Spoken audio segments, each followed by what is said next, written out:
This is Canto 3, Chapter 2, and this is verse 13. We had completed till verse 12 yesterday. Now, just a small recap of what happened yesterday was, you will find that Sri Krishna is there in this material world. He has taken birth in a family and he behaves absolutely like a normal human being. So nobody is in a position to recognize him. None of his family members recognize him. Absolutely none.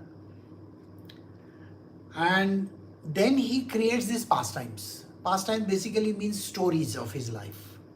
So when he creates the stories of his life, though they are really fabulous and very beautiful, but in appearance wise, it appears as if it is just a child's play. And it is always attributed to something different. Nobody attributes Krishna's miracles as something spectacular or something which is extraordinary created by the Divine Lord. On the contrary, they all think that he is some average child and everything that happens in his life is a mundane matter, or maybe it is some other divine force that is working. Alright? So now let us see what the gods also think. So today's episode is all about how Sri Krishna behaves and what exactly happens when he is around. So we are just going to do what is called as a small snippets from his life. Alright? We are doing Srimad Bhagavatam, Canto 3, Part 1, Chapter 2, verse 13. All the demigods from the upper, lower and the middle universe, universal planetary system, assembled at the altar of the Rajasuya sacrifice performed by Maharaj Yudhishthir. After seeing the bodily features of Lord Krishna, they all contemplated that he was ultimate dexterous creation of Brahma, the creator of human beings. This is a very funny statement which you can understand, that there are gods and gods from, all kinds of gods and demigods, and everybody is over there. At which place? At Yudhishthir's Rajasuya Yagya. That is installation, when he was getting installed as a king. This is long ago. After the war is over, Mahabharat war is over, and he is being installed as the great king over there. At that moment in time, all the gods have also assembled over there. And Sri Krishna is also there in the assembly. He is a very simple person there, as if he is, like one of the people from the courts. And he is sitting over there, and the gods look at him. And when they look at him and they say, oh, he looks like a very beautiful being, human being. A Brahmaji must be such a great person to create this person. Can you imagine? He is the father of Brahma and everybody, and the gods are thinking that look at him. What Brahmaji must have done is really a fantastic job creating this human being who is called Krishna. It is such a strange statement coming from all the gods. The gods themselves do not recognize Sri Krishna anywhere. If the gods cannot recognize him, do you think human beings can? Nobody can. Sri Krishna comes in this world in various forms. Hardly anybody recognizes him. A simple story which I told you all last month also. It is about, say, Tukaram Maharaj. When Tukaram Maharaj was writing his abhangas, singing them, dancing, and he was going from place to place.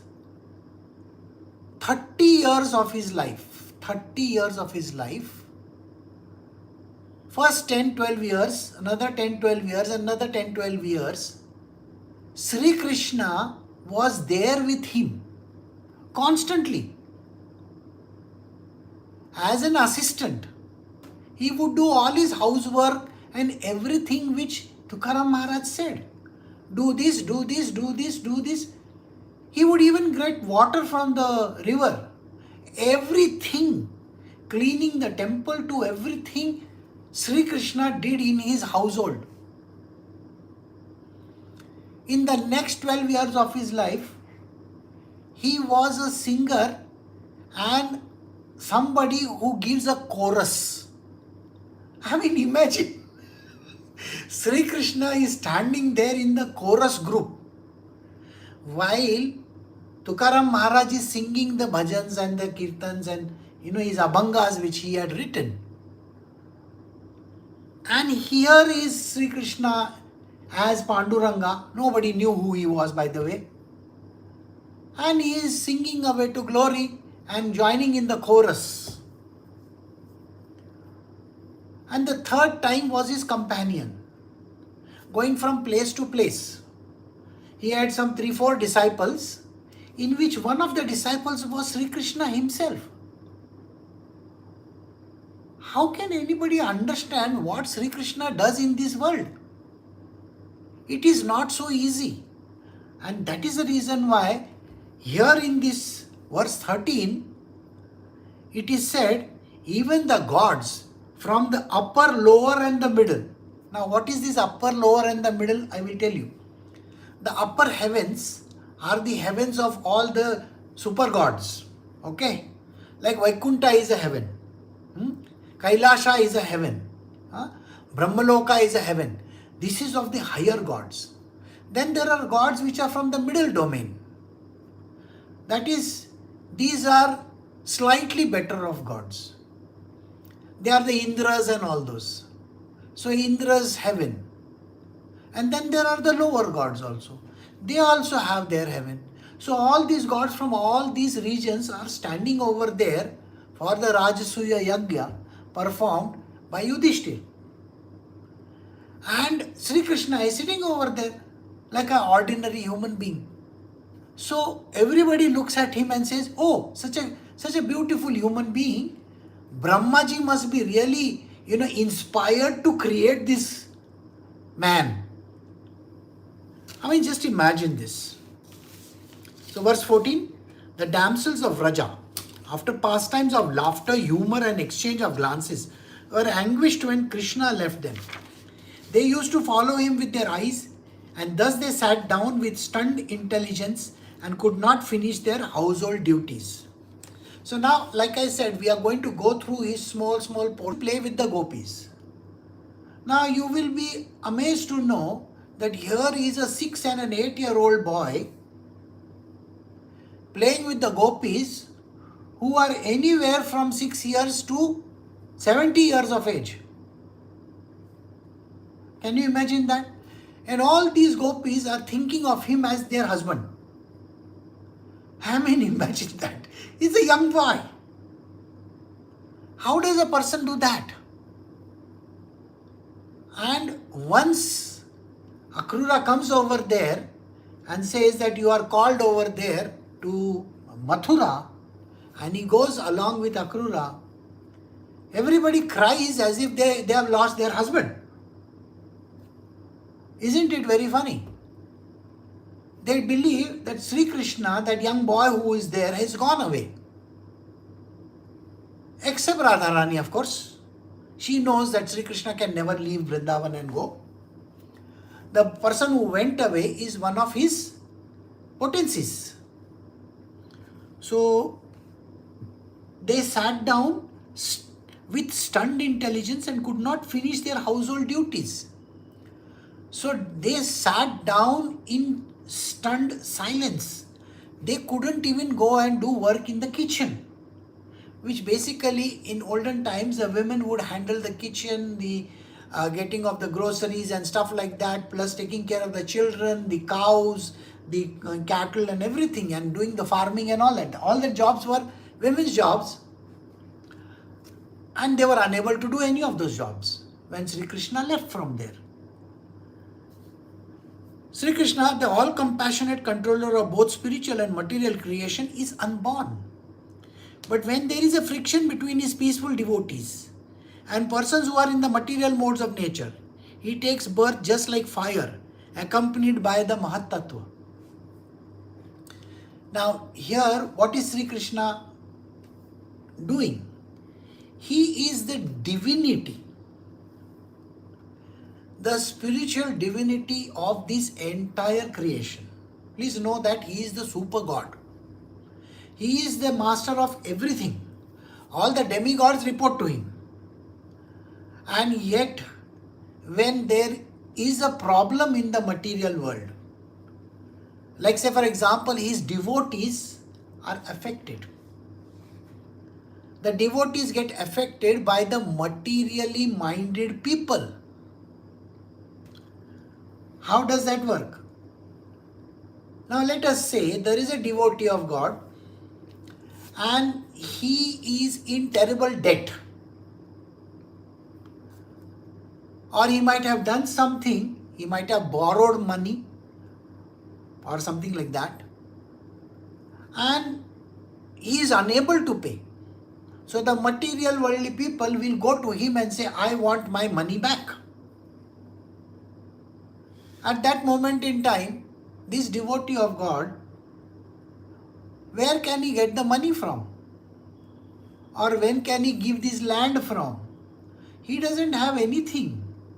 No possessions of his. At that moment in time, Sri Krishna decides to come to help him in his life. He appears over there and he helps him out. Though many a times you will find that great devotees do not actually ask for help. At one time, the Lord came and was willing to give additional land and money to Tukaram. I says, take this money. Tukaram Maharaj said, no, I don't want it. At one time, he went to the Konkan region. He was a trader, if you remember. So he had taken 4 truckloads. In the ancient times, you can't call it truckload, you can call it a bullock cart load. So he took a 4 bullock cart load of chilies. And he went to the coastal region of Maharashtra. And there he wanted to sell them. Now the thing is, that place already had chilies. Now, yet people came to him to buy chilies. Now God had given him the opportunity to go and sell those chilies. But what did Tukaram Maharaj do? He said that I should not make any profit. So he said to the people who came to him, you can leave the money if you want, and how much do you require? You take that much of chilies and go away. In less than a few hours, all the 4 bullock cart loads were finished, and there was no money anywhere. Sri Krishna says, what is this? When I want to give him the money so that he can lead his life, yet he is not taking. He's a very funny person. So he asked Tukaram, why are you doing like this? His wife also is upset with him. She says, what is this? Why are you not taking the money? And this does not happen once, this happens many times. Even in case of Narsi Mehta also, it's the same thing. Sri Krishna comes and he repays everything to the king. Narsi Mehta has opened his entire godowns and the people have looted the godowns because there was drought in that land. The king says, I want my money back. Because who has asked you to open these granaries so that people can take the food grains? He says, but they are very poor, These people are very poor and they need to be fed. They don't have money, so where to give the money from? So he opens his granary doors, his godowns, and people come and loot the whole thing. You know how people are, isn't it? You give them this much, they want the entire hand. The story of the camel and the Arab is very, very simple. It tells you that if you give little to people, they will want to take the whole thing. And the Lord then pays off the debt. So here in this case, he's also said, when there is a problem with these material worldly people who creating trouble for the spiritual, that is the devotees of Sri Krishna. Sri Krishna, what does he do? He takes birth just like fire, accompanied by the Mahat Tattva. So he comes and he helps him out.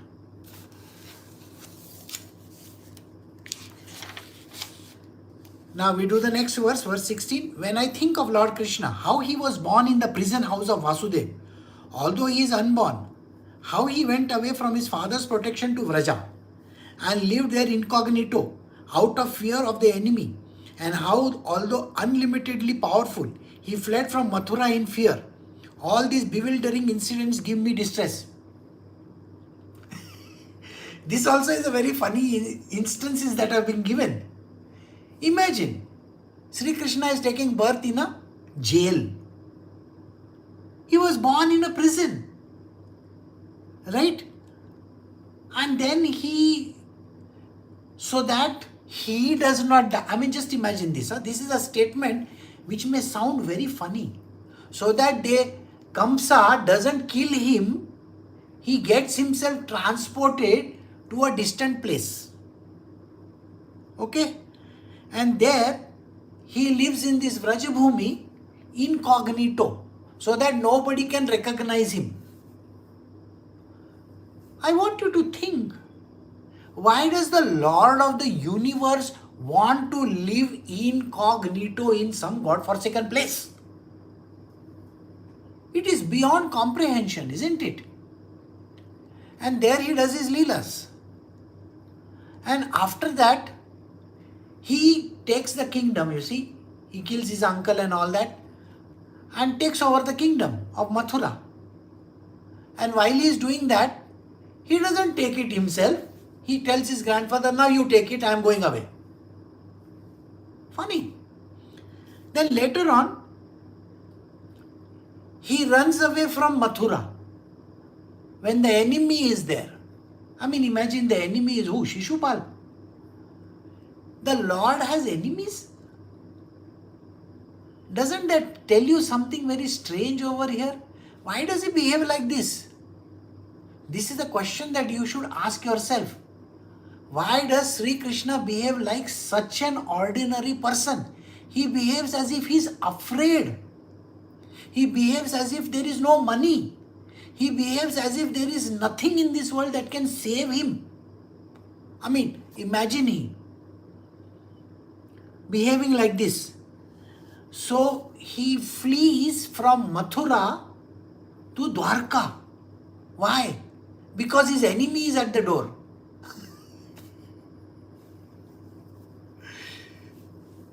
So now, if you look at all these stories, what do they tell you? That Sri Krishna is telling the world, I am incapable, I can't do anything, this is beyond my means, I am such an ordinary person, I am afraid of my own enemies, I don't know how to take care of myself also. Alright? And I want to stay incognito. I don't want anybody to know me. What does that tell you? This is a very, very strange phenomena which Sri Krishna does. We do the verse next, 17. Lord Krishna begged pardon from his parents for Krishna's and Balram's inability to serve their feet due to being away from home because of great fear of Kamsa. He said, "O mother, O father, please excuse us for this inability. All this behavior of the Lord gives me pain at heart." Uddhava is talking to Vidura and he says, you know what? Sri Krishna and Balrama, They went to their parents back again to Mathura, isn't it? They defeated Kamsa. And they asked for pardon from their father and mother. For what reason? Because they couldn't serve the parents for such a long time. If the Lord wants to be that powerful and strong, why would He do all these things? This is a question you need to ask. Why? For what reason is He doing these leelas? Is there any answer for this?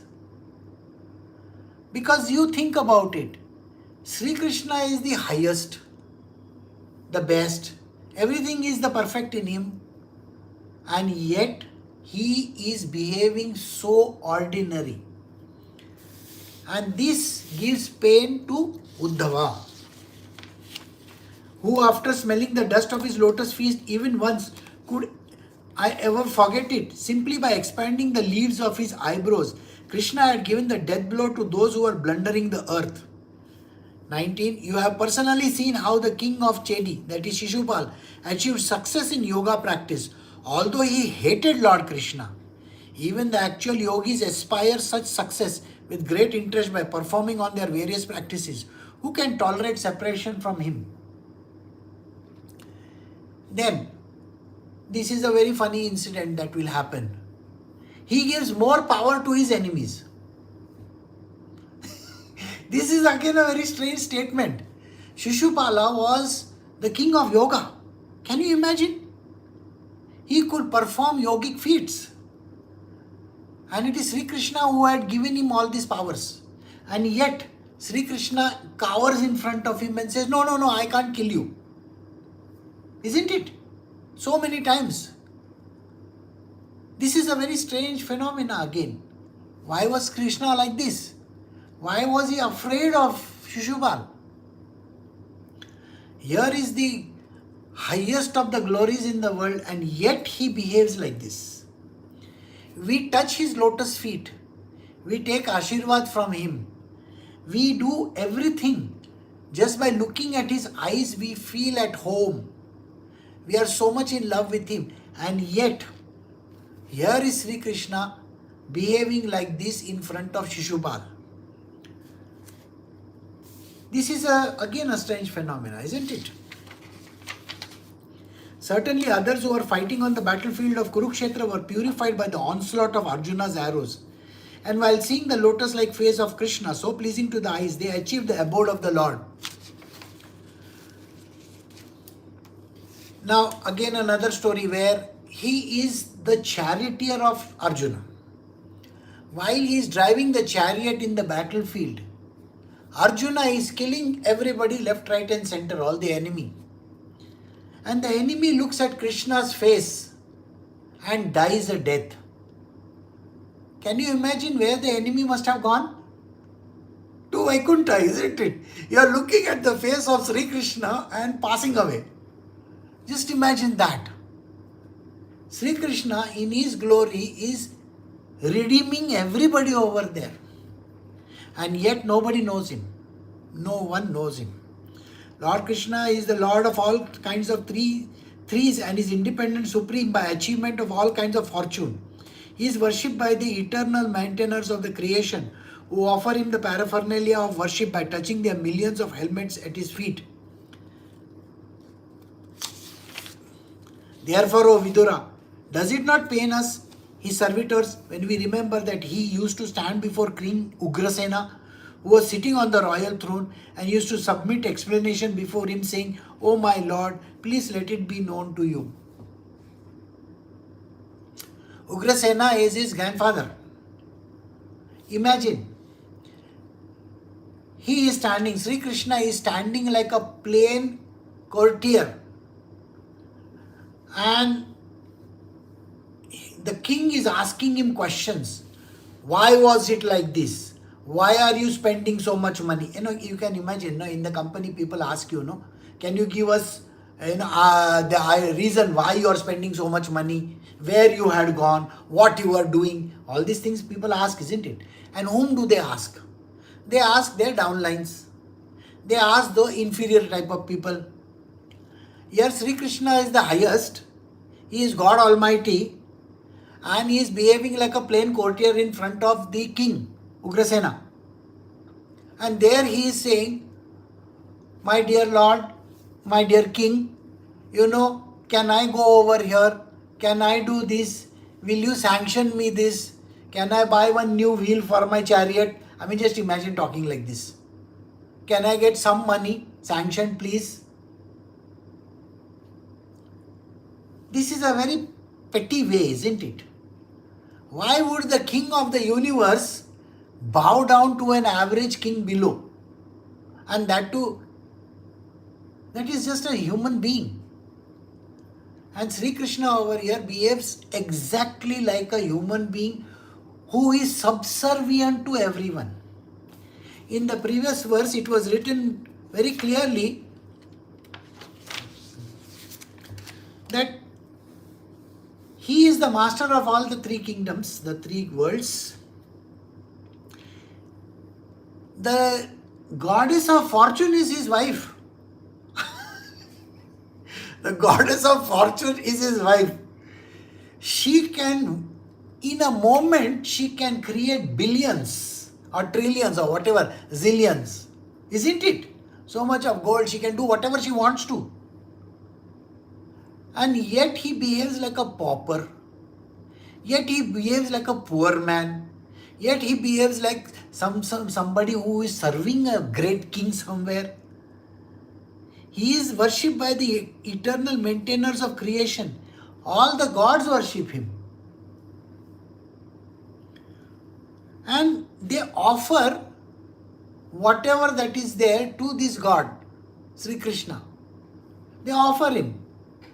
Can I offer you this? Can I offer you that? And then they bow down their heads, touching their heads to the feet of the Lord.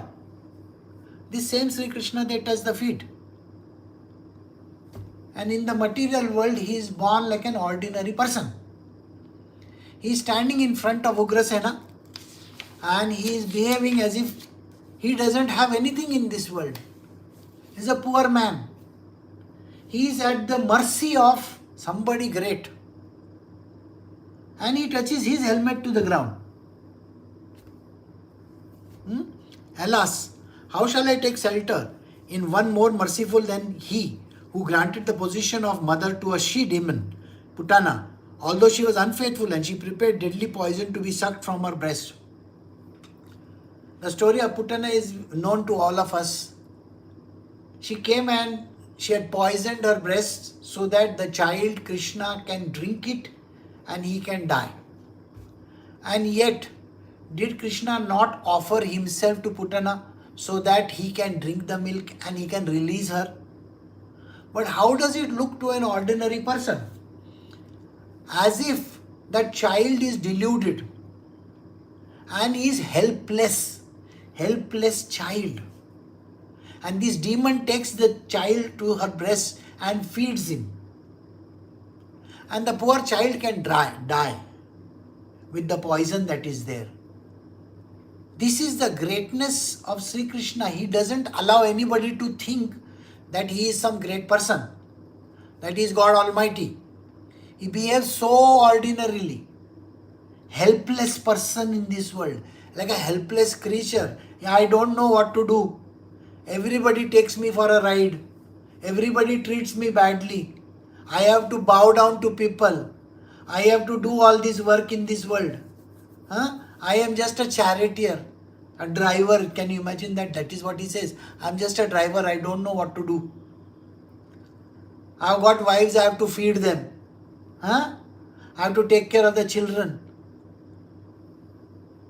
The Lord of the universe talks like this. So here is the story of Putana which happens. I consider the demons, verse 24, who are inimical towards the Lord to be more than the devotees, because while fighting with the Lord, absorbed in thought of enmity, they are able to see the Lord carried on the shoulder of Garuda, the son of Tarkashya, that is Kashyapa, and carrying the wheeled weapon in his hand. Now think like this. When people, all these demons and everybody is fighting with Sri Krishna. Okay? Sri Krishna, when he appears in the material world, he appears like an ordinary person. But when the person is about to die, whoever is in front of him, who has challenged him, and he has to die, at that given moment in time, they get the darshan of the Lord sitting on the Garuda with his Sudarshan Chakra. Imagine that. How beautiful it is to die at the hands of God.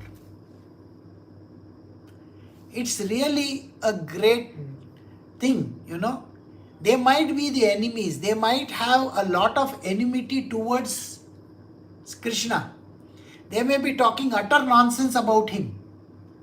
Somebody who keeps on thinking about Krishna constantly, even as an enemy, thinking that, oh, he is doing this to me, he is doing that to me, he is a bad person, he is a bad like this, that kind of a thing.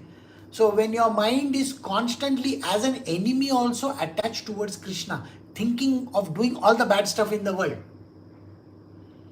at that moment in time when they have to meet him and when they have to die in his hands, they get the vision of the Lord sitting on his wonderful bird with the 4 arms, Shankha, Chakra, Gada, Padma, and he blesses them so that they can reach the heavens.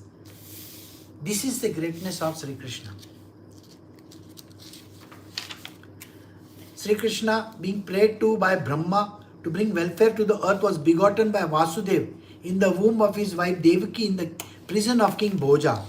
Thereafter his father, being afraid of Kamsa, brought him to the cow pastures of Nanda Maharaj, and there he lived for 11 years with a covered flame with his elder brother Baldev. In his childhood, the Almighty Lord was surrounded by cowherd boys and calves, and thus he travelled to the shores of Yamuna river, the gardens densely covered with trees and filled with vibrations of the chirping birds. Now here you will find that Sri Krishna, his birth story we are going to do in detail. He was born in a prison in Mathura, and from there he was transported by his father to Vrajabhumi, where he lived with his brother Balram for many years. 10-11 years is what is mentioned over here. He played multiple parts over there, like a son to his foster mother. He behaved like a gopi over there, like a cowherd. All the gopis of the village, they were in love with him. So these are individual stories of the Lord which we are going to do in the future. It is just a heads up for you that this is what is going to happen. Alright? And then in his childhood, the Lord was surrounded by cowherd boys and calves and thus travelled on the shores of the Yamuna river. So he played on the Yamuna banks, the river bank. And through gardens densely covered with trees and filled with vibrations of chirping birds. Those who have gone to the north over there, you can also visit the grove where he had played. When the Lord displays his activity just suitable for childhood, he was visible only to the residents of Vrindavan. Sometimes he would cry and sometimes laugh just like a child, and while doing so he would appear like a lion's cub. There, he appeared only to the denizens of this particular place. Not everybody. Nobody saw him like a child. But there he appeared like a young child, playing with all his friends, doing all the mischief a child will do. You know the type of mischief that he has done over there. So he has done all these kind of things while he was in Vrindavan. He played pranks, truant, he broke a lot of pots and stuff like that. And the gods themselves had no idea that there is the Supreme Lord is on earth. Because even Brahmaji visits him. He doesn't know. The gopis over there also don't know him. They are in love with him, but they don't have much idea about him. This speciality of keeping himself in that incognito mode is what Krishna does about himself every time whenever he comes. Even as Chaitanya Mahaprabhu, when he came on this earth, nobody knew who he was. He behaved like an ordinary person. While herding the beautiful bulls, the Lord, who was reservoir of opulence and fortune, used to blow his flute. Thus he enlivened his faithful followers, the cowherd boys. The great wizards who were able to assume any form engaged by the king of Bhoja Kamsa is to kill Krishna, but in the course of his pastime, the Lord killed them as easily as a child breaks the dolls. So here in this case, he had this habit of playing his flute. So the flute was his, constant companion. And as a child, he would be playing the flute constantly. And people would get engrossed by listening to the flute constantly. Whenever he would keep on playing the flute. And there, nobody knew about his whereabouts or what he was, who he was. Correct? So many demons came over there. I'm sure you know. Now, just now we discussed about Putana. So there were other demons also who came over there. They tried to kill him in various ways. And yet he was not killed. He took the form of a child and behaved like a child. And while killing them, he showed them who he was, releasing them from their mortal coil. These enemies, these demons. But they were sent by his uncle Kamsa over there. The inhabitants of Vrindavan were perplexed by great difficulties because of certain portions of the Yamuna being poisoned by the chief of reptiles, that is Kalia. The Lord chastised the snake king with the water and drove him away, and after coming out of the river, he caused the cows to drink the water and proved that the water was again in its natural state. There is another story of the Kalia snake. The Kalia snake comes over there. He's occupied this particular place in the Yamuna river, a small lake over there, and poisoned that whole place up because he and his wife were staying there.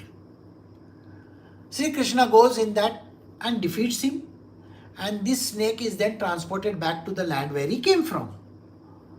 This story is there. And then everybody says the lake is poisoned, but he tells the cows to go and drink the water from there, and nothing happens to them. So this is also a story from that particular place. The Supreme Lord Krishna desired to utilize the opulent financial strength of Nanda Maharaj for worship of the cows, and he wanted to give a lesson to Indra, the king of heaven. Thus he advised his father to perform worship to go of the pasturing land of the cows with the help of learned Brahmanas. Another story is how he lifted the Govardhan mountain. I'm sure you know the story, where Indradev was defeated because Indra said, you have to give the offering to me alone. And in this case, he said no. He asked his father that instead of giving this to Indradev, can we worship the cows and everybody over here and the Mother Earth so that she is the one who is giving everything? And then they pray to these elements, and that infuriates Indradev. Indradev sends rains, and that is a time when Sri Krishna lifts that mountain with his little finger, isn't it? So this is the Govardhan mountain. O sober Vidura, King Indra, the honor having been insulted, poured water incessantly on Vrindavana. And thus the inhabitants of Raja, the land of the cows, were greatly distressed. But his compassionate Lord Krishna saved them from danger with his pastimes umbrella, the Govardhan hill. So the Govardhan hill is the one he lifts because of Indra's wrath. Indra gets very angry because nobody is praying to him. And Sri Krishna has said, no, don't pray to him, pray to the elements, pray to the cows over there, pray to the land, and ensure that they are giving you good feed, good money and all that. And that is the reason why you will find that Indra gets angry. And Indra rains very heavily. And he overcomes it by lifting the mountain Govardhana. In the third season of the year, the Lord enjoyed as the central beauty of the assembly of women by attracting them with his pleasing songs in the autumn night, brightened by moonshine. So this is also one of the parts of the story where Sri Krishna would play his flute in this Nidhivana. Nidhivana is a place where on Sharad Purnima night he would play and everybody would get intoxicated and they would all come over there and dance away to glory. All the gopis of Vrindavana would be assembled over there. This happens on Sharad Purnima night. So we have come to the end of verse 34 from chapter 2, canto 3, part 1. So we will stop over here for today. Recording stopped.